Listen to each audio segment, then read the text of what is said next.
ఓంకారాన్ని ముక్తకంఠంగా అందరూ చెప్పండి. మనము ఇప్పుడు జ్ఞానయజ్ఞాన్ని ప్రారంభిస్తున్నాము. గురుదేవులను తలంచుకొని మనం ఏ కార్యక్రమాన్ని ప్రారంభించిన స్వామి తాలూకా నామాన్ని హోమాలు ఉచ్చరించాలి. అందరికీ తెలిసేటట్టు ఆ శబ్ద తరంగాల్లోనూ విశ్వమంతా నిండు పరమేశ్వరుడు నామం. ఈ గౌరవంగా మనం చెప్తున్నాము. సిద్ధ విద్యార్థులకు దాని రహస్యం తెలుస్తుంది. తదితరమైనటువంటి వారు గౌరవంగా చేయించాలి. అందుచేత మనంతా కూడా ముక్తకంఠంగా 3 సార్లు అవి మూసుకొని, మీ డ్యూటీలో 3వ నేత్రం ఉంది కాబట్టి అక్కడ చూసుకొని ఓంకారాన్ని ఒకే కంఠంలో చేసినట్టు చెప్పాలి. ఓ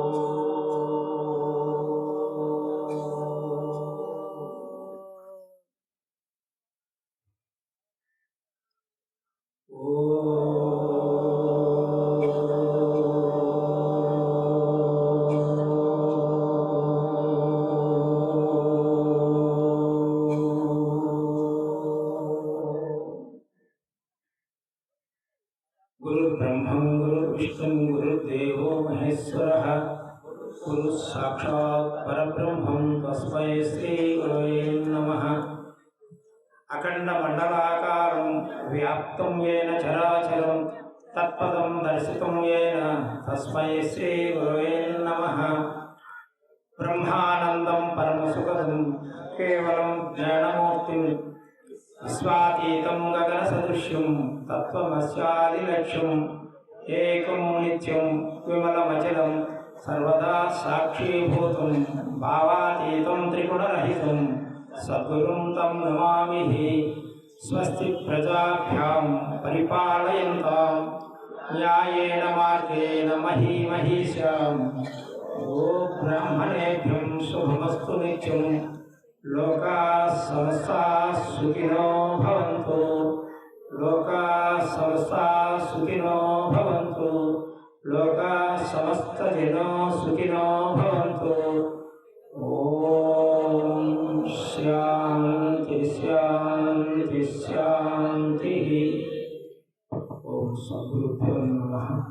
పవిత్రాత్మస్వరూపులకు ఆత్మసోదరి సోదరులకు ఆత్మ ప్రణామములతో స్వామి ఏమి పలికిస్తే నేను పలుకుతున్నాను.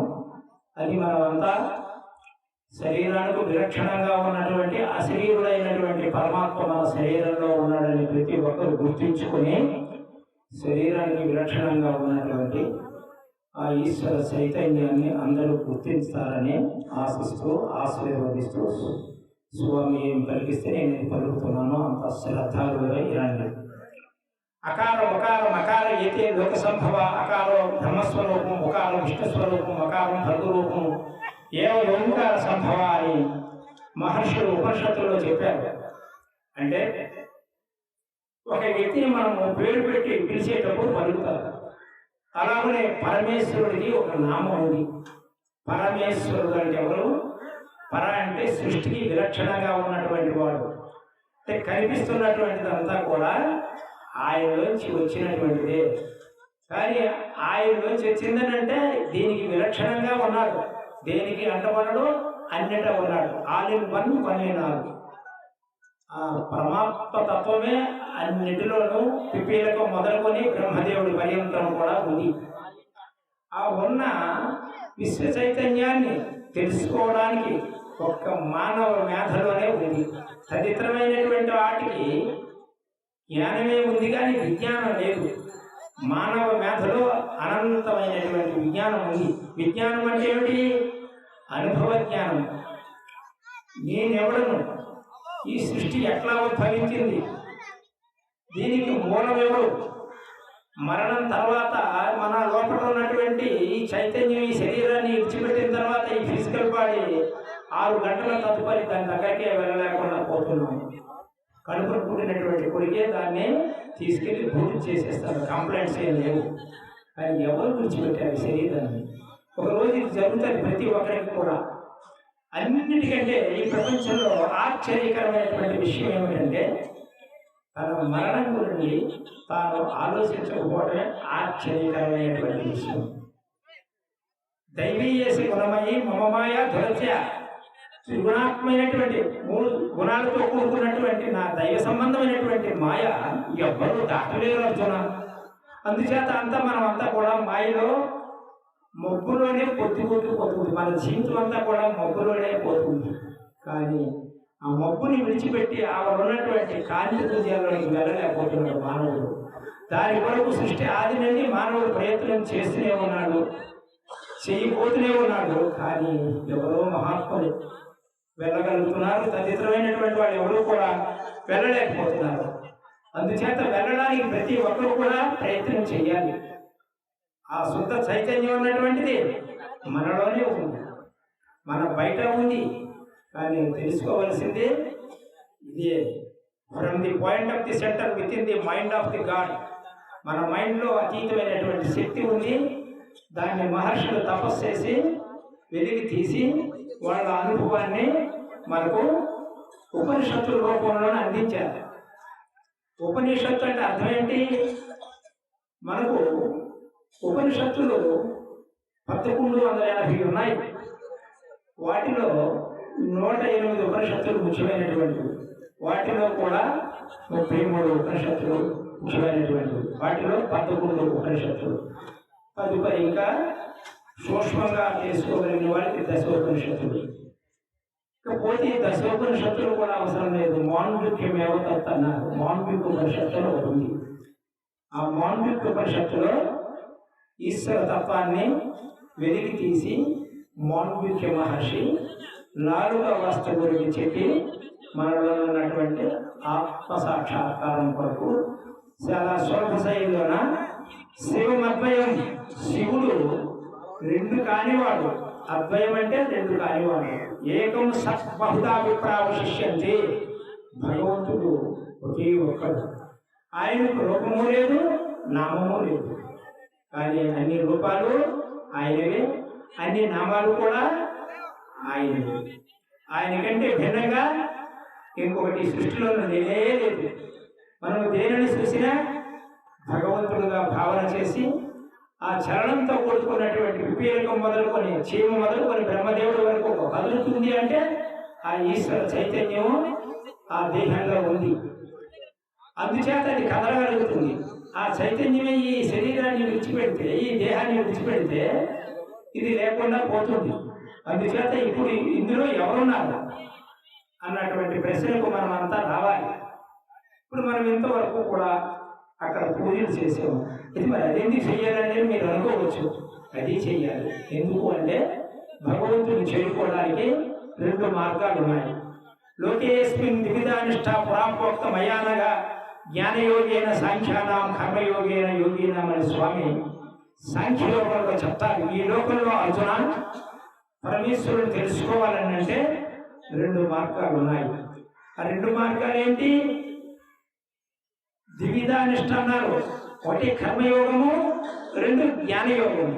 అక్కడ మనం ఇంతవరకు చేసింది ఏంటి? వివేకానంద స్వామి దగ్గర చేసింది అజ్ఞానం భావనార్థాయ ప్రతిమాం పరికల్పిత. ఎందుకు పెట్టాము అంటే ఆయన ఒక మహత్తరమైన పురుషుడు, వివేకము కలిగినటువంటి వారు. వారు ఉండేటప్పుడు వారిని అర్థం చేసుకోలేకపోయారు. వారి శిష్యుడైనటువంటి దువ్వాడ అప్పారావు గారు ఇక్కడ పర్ణశాల ఉంది, ఇంకా నాకుంది. ఆ పర్ణశాలలో ఉండేటప్పుడు మన విద్యార్థులు ఈశ్వరరావు, సత్యనారాయణ గారు వీళ్ళు వెళ్తుండేవారు ఆయన దగ్గరికి.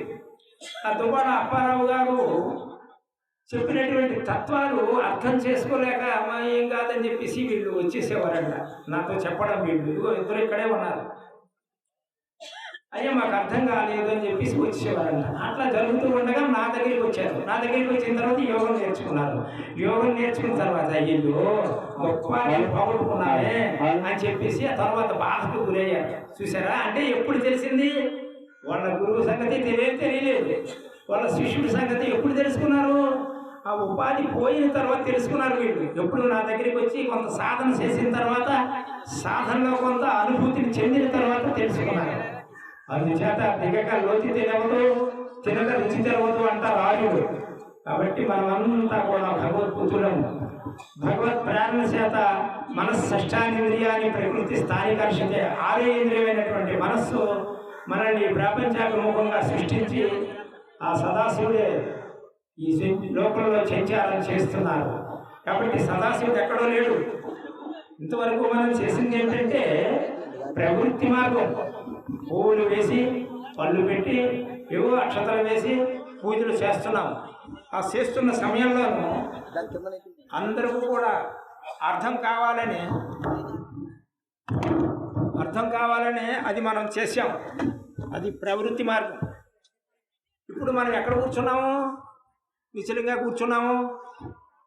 ఆచార్యులు వారు ఏదో చెప్తారు, విందాము అన్నటువంటి ఆసక్తి చేత మనంతా ఇక్కడ కూర్చున్నాము. కాబట్టి ఇదేంటిది? ఇక్కడ ఫోటోలు లేవు. ఈ ఫోటోలో ఉన్నవాడినే తెలుసుకోవడానికి ఇక్కడ కూర్చున్నాము. ఈ ఫోటోలో ఎవరున్నారు చెప్పండి? Who is this? మీరు ఎవరు అంటే చెప్పలేరు. దానికి జవాబు రాదు. నేనెవరున్నావు అంటే నేను పలానా అండి, నా ఊరు పలానా అండి.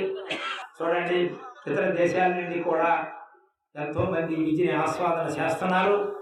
వాళ్ళు చూద్దామన్నటువంటి ఆసక్తి చేత నేరుగా లక్షలు ఖర్చు పెట్టుకొని అమెరికా నుండి ఆయన, ఇంగ్లాండ్ నుండి తను వచ్చి బెంగళూరు అవన్నీ చూసుకొని, తిరుపతి చూసుకొని మన దగ్గరికి వచ్చారు. వాళ్ళకి ఎంత ఆసక్తి ఉందో చూడండి.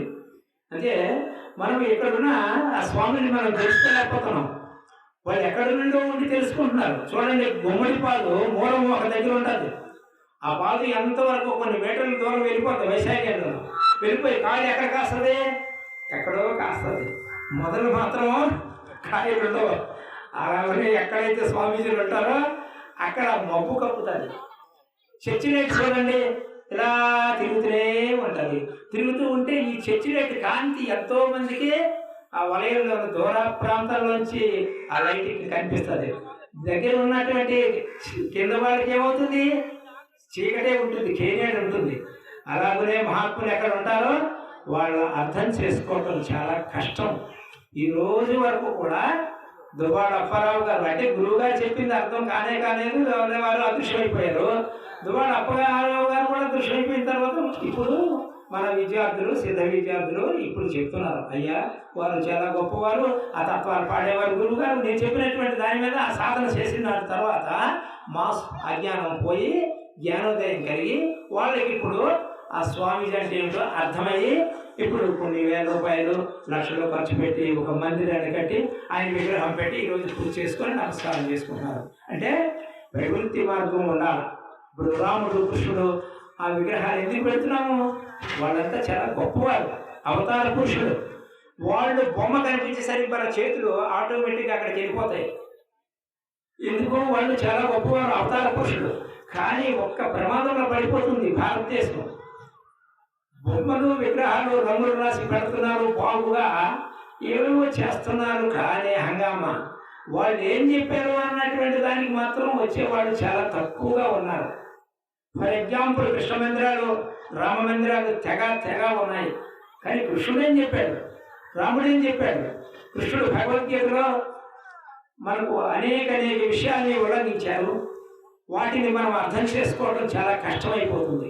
ఎందుకు అంటే 2000 భాషల్లోకి భగవద్గీత అనువదింపబడ్డది. ఇప్పటికీ చూడండి, అనువదింపబడ్డప్పటికీ కూడా కలాం గారు భగవద్గీతను పారాయణ చేసేవారు. ఆయన ఒక సైన్సిస్టు. అలాగనే భగవద్గీతను పారాయణ చేసినటువంటి సైన్సిస్ట్ ఈ మధ్యనే నా దగ్గరికి కూడా 2-3 వచ్చారు. నిన్నగాక మొన్ననే ఒక సైన్సిస్ట్ వచ్చారు. వాళ్లకు భగవద్గీత అర్థం కావటం లేదు. ఎందుకు అంటే కొంతవరకే భాషకు పండితులకు కానీ భాషకు భావం తెలుస్తుంది, కానీ భాష ప్రధానం కాదు. మనకు చూడండి, అనేక లాంగ్వేజ్ మాట్లాడుతుంటారు కొంతమంది. భాష ప్రధానం కాదు, భావం ప్రధానం. ఒక మాట మనం ఆడేమంటే దానికి భావం తెలియాలి. భాష ప్రధానం కాదు. ఏ భాషలోనైనా మనం మాట్లాడుకోవచ్చు. ఆయన ఇంగ్లీష్లో మాట్లాడుకుంటుంటారు, మనం భారతదేశంలో తెలుగు మాట్లాడుకుంటుంటాం. కొంతమంది ఏవో భాషలు మాట్లాడుకుంటాం. భాష ప్రధానం కాదు, ఎవరికైనా భావం ప్రధానం. భాష ఓన్లీ ఒక్క భాష తెలిస్తే చాలు. మనలో ఉన్నటువంటి భావాన్ని తెలియజేయడం కొరకే భాష. అందుచేత కొంతమంది ఏంటంటే 4 భాషలు వచ్చిన 5 భాషలు. భాష ప్రధానం కాదు, భావం ప్రధానం. ఒక్క భాష వచ్చినా చాలు. ఎందుకు? మనలో ఉన్నటువంటి విషయాన్ని ఇతరులకు అందజేయడం కొరకు. ఎందుకు? ఒక భాష వస్తే వల్ల తెలిసినటువంటి వాడు, ఇప్పుడు మా అమ్మాయిని ఇలా తెలుగు వచ్చు ఇంగ్లీష్ వచ్చు అనుకో, వ్యాఖ్యానం చేసేస్తుంది. అది ప్రధానమా? కాదు, భావం ప్రధానం. భాష ఎన్నో మంది భాష 14 లాంగ్వేజ్ వచ్చు పివి నరసింహారావు గారికి అన్నారు. ఎక్కడ ఆయన ఫోటో కనిపించడం లేదు. ఏమి లాభమో చెప్పండి. అందుచేత ఏంటంటే మనంతా కూడా భాష ప్రధానం కాదు, భావం ప్రధానమని భగవద్గీత, అలాగనే సీతారామాంజనేయ సంవాదంలో రామచంద్రుడు చెప్పినటువంటి ఆంజనేయ స్వామి గారు చెప్పినటువంటి యోగ మార్గం ఉంది.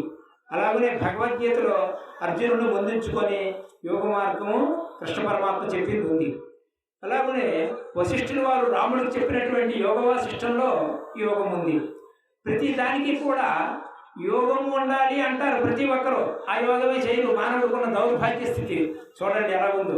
ప్రతి దేనికి కూడా ఒక విషయం అవ్వకపోతే అవకతవకలు పడుతూ మనసులో బాధపడుతూ దేనికైనా యోగం ఉండాలి అని అందరి మాట వస్తుంది. కానీ యోగమే చేయరు.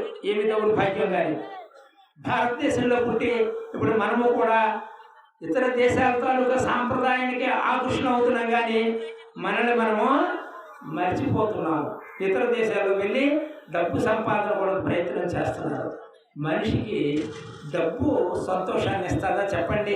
ఆనందాన్ని ఇస్తుందా చెప్పండి? మనిషికి ఏం కావాలని ప్రశ్నిస్తే ఆనందం కావాలండి, సంతోషం కావాలండి అని అంటారు. ఆనందం ఎక్కడుందండి? సంతోషం ఎక్కడుందండి? ఆనందం నీలోనే ఉంది. సంతోషంగా జీవన శైలిని సాగించాలంటే అది నీలోనే ఉంది. ఆ నీలో ఉన్నటువంటి ఆనందాన్ని రాబట్టుకోవాలంటే ఏం చేయాలి? ఇప్పుడు భూమిలో నీరుందండి, జియాలజిస్ట్ చూశాడు. ఇక్కడ నీరుందని చెప్పేసి అక్కడ బోరు వేస్తే వాటర్ వస్తుంది. అలాగనే మనము కూడా మన దేహంలో ఎవరున్నారు, ఎవరుంటే ఈ ప్రజ్ఞ మనకు తెలుస్తుంది. కళ్ళుకు రెప్పపాటు వస్తుంది, నోటిలో శబ్ద తరంగాలు వస్తున్నాయి, చెవికి వినికిడి జ్ఞానం వస్తుంది, ఈ అంగ ఉపాంగాలన్నీ కూడా పనిచేస్తున్నాయి. ఎవరు లేకపోతే ఇది పడిపోతుంది. చెప్పండి. ఆశ్చర్యం. ఈశ్వరుడు అంటున్నారు. ఎక్కడ ఈశ్వరుడు చెప్పండి? ఎవరా ఈశ్వరుడు? ఈశ్వర సర్వభూతానం. భగవద్గీతలో స్వామి చెప్పారు, సర్వభూతాల్లో ఉన్నాడు. ఈశ్వర సర్వభూతానం హృదయ సరస్వతి తిష్టతి. ప్రతి ఒక్కరు హృదయంలో తిష్ట వేసుకుంటున్నాడు. హృదయం అంటే మొదటి స్థానం. ఇక్కడ ఎన్నరై ఉంది, 3వ కన్ను. అందుకు ప్రతి ఒక్కరు ధ్యానం చేసేటప్పుడు అబ్బా సైలెంట్ ఎంత చక్కగా ఉంది. సైలెంట్ని ఎవరు పాటిస్తున్నారా? కాస్త సైలెంట్గా ఉండండి.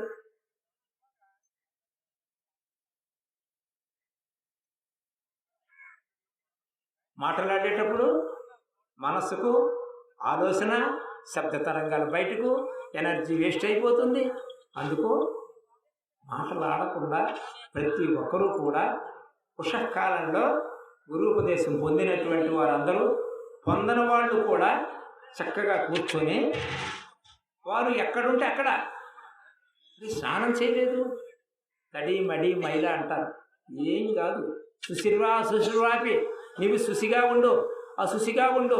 జపేత్ ప్రణవము నిత్యం. నిరంతరం కూడా ప్రణవాన్ని జపించమంటున్నారు మహర్షులు. నువ్వు శుచిగా ఉండు, అశుచిగా ఉండు. ఈ వ్యవసాయదారుడు ఉంటాడు, వాడు పొలంలో పని చేసుకుంటాడు. కాళ్ళకు పొరుతుంది కదా, ఇదేంటి పొరలతో నేనేం జపం చేస్తాను అని చెప్పలేదు వాళ్ళు. నువ్వు శుచిగా ఉండు, అశుచిగా ఉండు. జపేత్ ప్రణవము నిత్యం. ప్రణవాన్ని నిరంతరం ప్రాణాయామాన్ని చేయమంటున్నారు మహర్షులు. పరమపత్రం వివాంస. తామరాకు నీటిలోనే ఉంటుంది. నీటికి తామరాకు ఎట్టి సంబంధం లేనటువంటి విధంగా తయారవుతాడు ప్రతి ఒక్కరు కూడా. అందుచేత ప్రతి ఒక్కరూ యోగే కర్మలు చేయాలని మనకు భగవద్గీతలో స్వామి ప్రేరణ చేశారు. ప్రవృత్తించి నివృత్తించి ద్వివిధం కర్మవైదికం. తెలియని వాళ్ళ కొరకు పూజలు, పునస్కారాలు, యజ్ఞాలు, యాగాలు, క్రతువులు, హోమాలు, సమారాధనలు, సంతర్పణలు, అన్నదానము, వస్త్రదానం, ఇవన్నీ ఆర్యులు వాపీకోప తటాకాలన్నీ ఏర్పాటు చేయమని ఆర్యులు చెప్పి ఉంచారు. అది ప్రవృత్తి మార్గం. శ్రేయోహి ద్రవ్యమ యజ్ఞం. అర్జున, అది డబ్బుతో చేయబడ్డ యజ్ఞము, అది కూడా అవసరమే. ఎందుకు అంటే ఇప్పుడు కొంతమంది ఆ ఆలయానికి ఆర్థిక సహాయం చేసి దానికి ఒక రూపకల్పన చేసి స్వామి తాలూకా విగ్రహం కనిపిస్తుంటే అందరూ కూడా నమస్కారం చేస్తున్నారు, అక్కడ జ్యోతి పెడుతున్నారు. అక్కడికి వెళ్ళి ఇంకా తెలియగలిగినటువంటి వాళ్ళు కామ్గా ఉందిరని చెప్పేసి మా విద్యార్థులు లాంటి వారు వెళ్ళి హాయిగా మూల కూర్చొని చక్కగా అనుష్ఠానం చేసుకోవచ్చు. అది జ్ఞాన మార్గం. Silent, pin drop silent. అందుచేత ఈ ప్రవృత్తించి నివృత్తించి ద్వివిధం కర్మవైదికం. వేదము 2 మార్గాలు చెప్పిందని మనుధర్మశాస్త్రంలో మనువు చెప్తారు. మనం ఎవరమి? మను మహర్షి సంతానం. కానీ ఈరోజు ఎలా తయారైనావు? ఒక్క పిల్లల కంటే అధ్వానంగా తయారైనావు. ఎందుకు అంటే ఒక మహర్షి తాలూకు సంతానం మనం.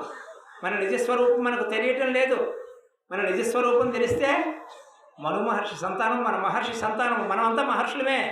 కానీ ఈరోజు అధోముఖంగా ప్రపంచాభిముఖులయ్యి ఇంజనీరింగ్ ఏదో చదువులు చదువుకొని ఇతర దేశాలు వెళ్ళిపోయి డబ్బు కొరకు రాకులు ఆడుతున్నారు. డబ్బు మీకు ఆనందాన్ని ఇస్తుందా? ఎప్పుడు ఇవ్వబోదు. ఎందుకు అంటే అతి సర్వత్ర వర్జేత్ అన్నారు. అది అతిగా మనం సంపాదించుకొని కూడబెట్టుకొని దాన్ని సంపాదన చేసేటప్పుడు బాధే, అది మన దగ్గర ఉండేటప్పుడు బాధే, ఇంకొకరికి ఇచ్చేటప్పుడు కూడా బాధే. ఏ విధంగా చూసినా ద్రవ్యం అన్నటువంటిది మనిషిని సుఖ సంతోషంగా ఉండబోదు, ఉండనివ్వదు. మన దగ్గర ఉందనుకో ఎవరో వస్తారేమో దిగులు. అది ఆర్జించేటప్పుడు మహా కష్టం పడాలి.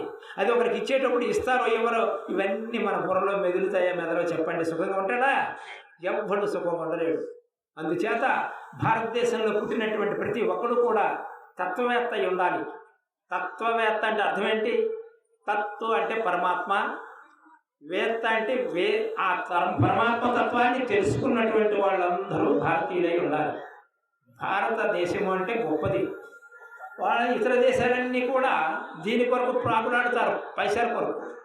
కానీ భారతదేశము దీని కొరకు ప్రాకులాడి దీన్ని సంపాదించుకున్నారు. కానీ ఇప్పుడు మన వాళ్ళు మన సంస్కృతిని మర్చిపోయి ఇతర దేశాల సంస్కృతికి అలవాటు పడుతున్నారు. వాళ్ళు వచ్చి మన సంస్కృతిని వాళ్ళు బాగా ఆకలింపు చేసుకుంటున్నారు. అంచేత పొరపడుతున్నాం.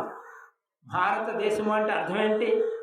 భ అంటే ప్రకాశం, రా అంటే రతి సల్పుట, తా అంటే తత్వాన్ని తెలుసుకుంటాడు, తన నిజస్వరూపాన్ని తెలుసుకుంటాడు, ము అంటే ముక్తిని పొందుతాడు అని భారతదేశానికి పేరు. అంటే ప్రతి ఒక్కడు కూడా తత్వవేత్త అయి ఉండాలి ఈ భారతదేశంలో. మనకు కావలసింది డబ్బు కాదు. ప్రతి ఒక్కడు డబ్బు అనుకుంటాడు. డబ్బు ఎప్పుడూ కూడా మనిషికి సుఖ సంతోషాలు ఇవ్వదు. కాళ్ళకు చెప్పు తొడుక్కుంటే సరిపడగా ఉంటే అందంగా ఉంటుంది. పొడవ వచ్చినా బాగుండదు, పొట్టిగా ఉన్నా బాగుండదు. మనకి ఎంత ఉండాలో అంత స్వామి ఇస్తాడు, చాలును ప్రతి ఒక్కరికి. కానీ ఇప్పుడు ఏంటంటే ధనాశపరులైపోయి లోపులైపోయి చదువుకున్న తెలివిగలిగినటువంటి వాళ్ళందరూ కూడా ఎంబీబీఎస్, ఎంఎస్, ఎండీలు చదువుకొని అలాగే ఇంజనీరింగ్ చదువుకొని ఇతర దేశాలకు చెల్లైపోతున్నారు. భారతదేశంలో పుట్టిన ప్రతి ఒక్కరు కూడా. అంటే ఏమిటి?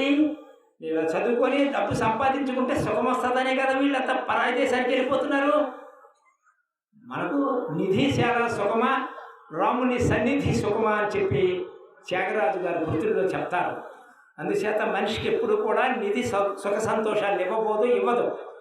ఎంత అవసరమో ఉండేదానికి వసతి, కట్టేదానికి వస్త్రము, తినేదానికి అన్నము ఉంటే చాలు. అలాగా ఆగిపోతే ఇక ఉన్న టైం అంతా కూడా ప్రతి ఒక్కరు కూడా భారతదేశం తాలూకా కీర్తి ప్రతిష్టల్ని నిలబెట్టినటువంటి వారే అవుతారు. ఎందుకు అంటే మన లోపల ఉన్నటువంటి ఆ ప్రకాశాన్ని తెలుసుకోవడం కొరకు మను మహర్షి సంతానం కాబట్టి ప్రతి ఒక్కరూ కూడా ఆ ప్రకాశాన్ని దర్శించడం కొరకు రతి సల్పాలి. రతి సల్పుట అంటే అర్థం ఏంటి? రతి సల్ప ఆత్మక్రీడ, ఆత్మానందం అని మనం చెప్పుకుంటాము. ఆత్మక్రీడ ఎక్కడ చేయాలి? ఇక్కడ కళ్యాణము అంటారు. కళ్యాణం అంటే అర్థం ఏంటి? ఆనందించుట అర్థం. ఒకే అబ్బాయిని మనము ఒక అమ్మాయిని కానీ, అమ్మాయి వివాహం చేసుకుంటావా? చేసుకుంటానండి. అబ్బాయి వివాహం చేసుకుంటావా? చేసుకుంటానండి. ఎందుకు చేసుకుంటున్నావు? ఆనందం కొరకు. ఆనందం ఎక్కడుంది చెప్పండి? ఆనందం ఎక్కడుందో వాళ్ళకి తెలియదు. ఆనందం ఏదో సంతానం కంటే ఆనందం ఉంది, వాళ్ళు పెంచి పెద్ద చేస్తే ఆనందం ఉంది, డబ్బు తీసుకుంటే బాగా పెంచుకుంటే డబ్బులు బాగా పెంచుకునే ఆర్థికంగా పేరు ప్రఖ్యాతులు సంపాదించుకుందని ఒకలాట పడుతున్నాడు మానవుడు. ఎప్పుడు సుఖ సంతోషాలు వీడు పొందలేడు, పొందబోడు, ముమ్మాటికి కూడా సత్యం. ఎందుకు అంటే మన లోపటే ఆనందం ఉంది. దాన్నే కళ్యాణము అన్నారు. కళ్యాణము అంటే అర్థం ఏంటి? ఆనందించుటకు కళ్యాణం చేసుకుంటావు. కళ్యాణం ఎక్కడుంది? నీ లోపటే ఉంది. ఆనందం ఎక్కడుంది? నీ లోపటే ఉంది. ఆ లోపలికి వెళ్ళే మార్గాన్ని అన్వేషించినటువంటి వారే భారతీయుడు యోగి. భారతదేశం తాలూకా కీర్తి ప్రతిష్టలు నిలబెట్టాలని అంటే, మనం దేశభక్తులమై ఉండాలని అంటే ధన సంపాదన కాదు, మనకి కావలసింది తత్వ సంపాదన. ఇప్పుడు అర్థం చేసుకున్నాం కదా. భా అంటే ప్రకాశము, రా అంటే రతి సల్పుట, తా అంటే తత్వాన్ని తానెవడో తాను తెలుసుకున్నాడు. హుయి తీసి నువ్వెవడు అని ప్రశ్న వేస్తే ఎవడికి సమాధానం రాదు. నేను పలానా అండి, నా దేశం పలానా అండి, నా కులం పలానా అండి, నా ఆస్తి అంతస్తు పలానా, ఇవన్నీ దేనికి చెప్తున్నావు? ఈ కనిపిస్తున్నటువంటి ఈ ఫిజికల్ బాడీకి చెప్తున్నావు. ఇది ఏంటిది? జడము. జడము లోపల ఎవరున్నారు? నేనున్నాను. నేనెవరు? శుద్ధ చైతన్య స్వరూపుడైనటువంటి భగవంతుడే ఇందులో ఉన్నారు. దేహే దేవాలయం. ఈ దేహమే దేవాలయం. ఇది దైవ నిర్మితమైనటువంటిది, మాతాపితృల ద్వారా సంప్రాప్తమైంది. ఇది మాతాపితృల ద్వారా సంప్రాప్తమైంది. దీని నుండి ఆ శుద్ధ చైతన్యాన్ని తెలుసుకోవడం కొరకు గురువుపదేశం పొందాలి.